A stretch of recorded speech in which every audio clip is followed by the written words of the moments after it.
యాడ ఉన్నావో మల్లన్నా కంటికి కానరావేమయ్య మల్లన్నా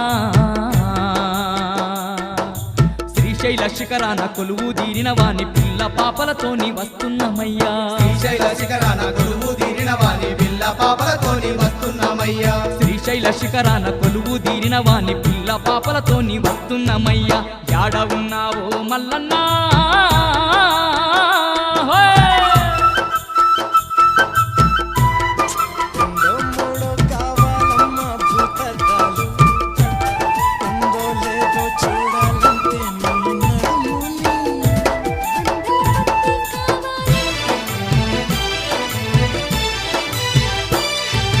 కైలాసము నుండి దిగి వచ్చిన వంట నల్ల మానడువుల్లో కొలువు తీరిన వంట నల్ల మానడువుల్లో కొలువు తీరిన వంట మల్లె పువ్వులు తెచ్చి మారేడు పత్రెట్టి మనసారా నీ పూజ జరిపేద